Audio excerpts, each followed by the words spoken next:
Morning, everyone. This is Anthony, Wall Street Trader. It's 10:05 a.m. Eastern Standard Time on Wednesday, August 4th, 2021. Here to talk about NuCypher. Before we get started, though, this is not financial advice. The video is intended for educational purposes.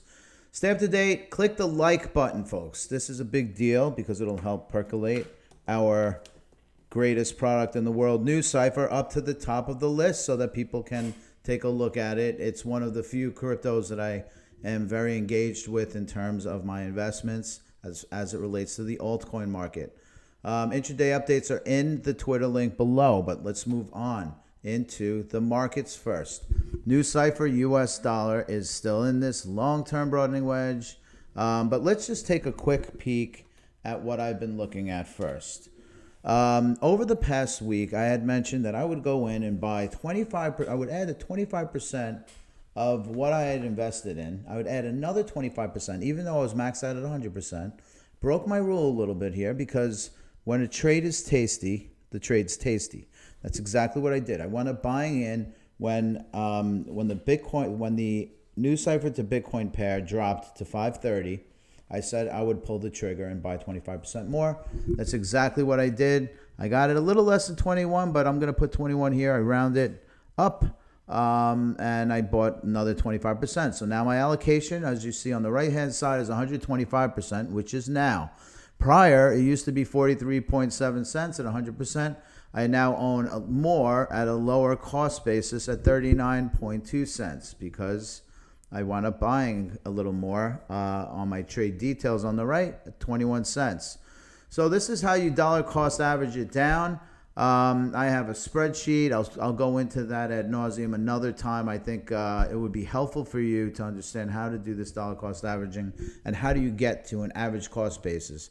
This is basically saying that I bought 125%. This is basically saying my average cost basis for NuCypher is 39 cents, right? After all of these independent trades, this is the average. Okay, now, and it's a weighted average because I'm buying at certain amounts that are higher than others. So you have to weight them. Let's go back to the markets over NuCypher US dollar. Again, I bought at 21, close to 21. And we started to just see like literally this broadening wedge. I tweeted it out yesterday. We haven't broken anything here yet. I am hopeful that we can kind of resolve to the upside. Now there's a site, it's called the pattern site, and you could actually look it up. But a lot of times these broadening wedges, when you go into a sideways broadening wedge like this, it could result in the up. I mean, again, take it with a grain of salt. But if you're an odds person and you like to bet the odds, then you might be interested in the patternsite.com. It's thepatternsite.com. So you have to put the in the front of that if you want to take a look. Anyway, so over to NuCypher Bitcoin, which everyone knows I pay attention to as well. I think that what we want to see here is, we're starting to see this line that is starting to consolidate over, which is what we call support. And we also have this line over here, which seems to be a spot that we've broken support in the past, and now we're trying to get back up. And if we look at a longer term view, look how many times we were below this line. For a very short, only a couple of weeks in the past have we ever been below this line, which is 574. We're at 566. Very short period of time before we wind up breaking back out. Let's see what happens here. A couple of things that I want everyone to understand is that as we meander along this area here, over the next few days, within the week, something's going to either drop or go higher. Generally speaking, I'm not crazy about, necessarily this. It could be a potential drop again.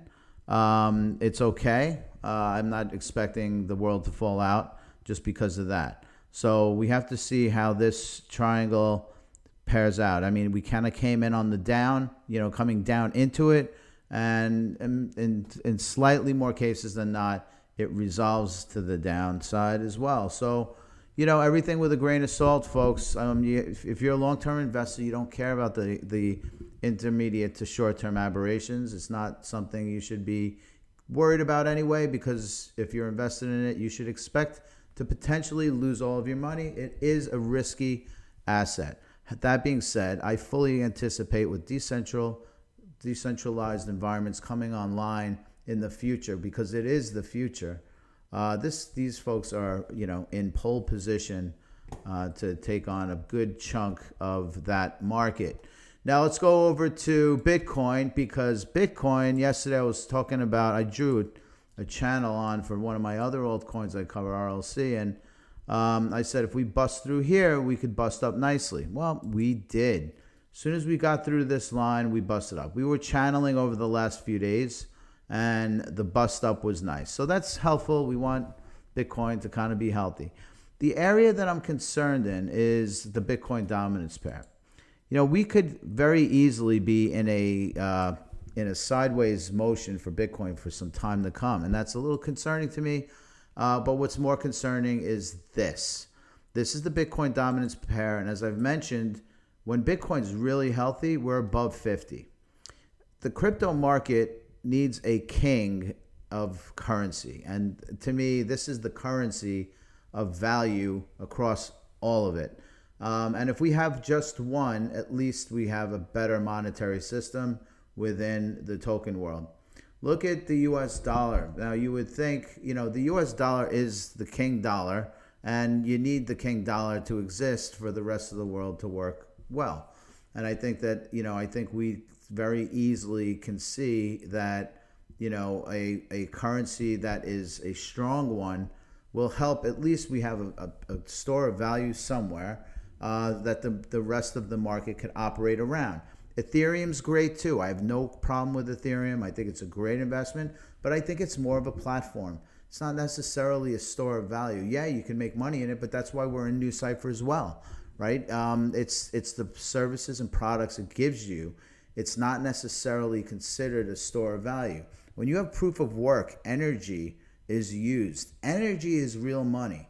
And that's why I think Bitcoin being proof of work, and they should never go to proof of stake. Stay on the proof of work, because energy is money. And if you can do it cheaper, if you can get it cheaper through proof of work, great. That's fine too. But it needs to stay proof of work, and I anticipate it will. Let's move on to a couple of quick things here. On the last over the last few weeks, this governance model has been formulating. Kind of like talking about a multi-sig council. I think it's a multi-signal council. So basically making sure that, we have two bodies of governance. So number one are people like me. I'm Mr. Token Holder. I wear the token holder flag.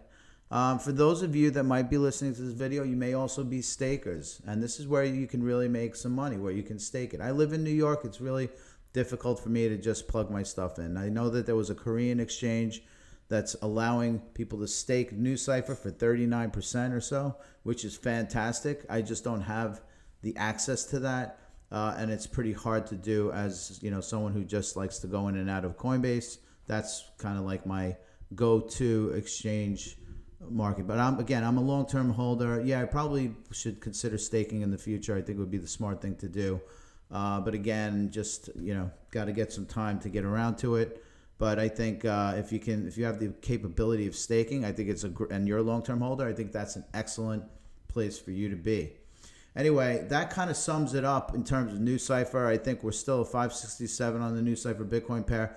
I'm going to continue to follow this pattern here. This one we're going to track tightly, as well as this broadening wedge. And as you know, who are on my Twitter handle, you'll be able to get that pretty easily. Anyway, I'm out, and we will talk soon. Take care.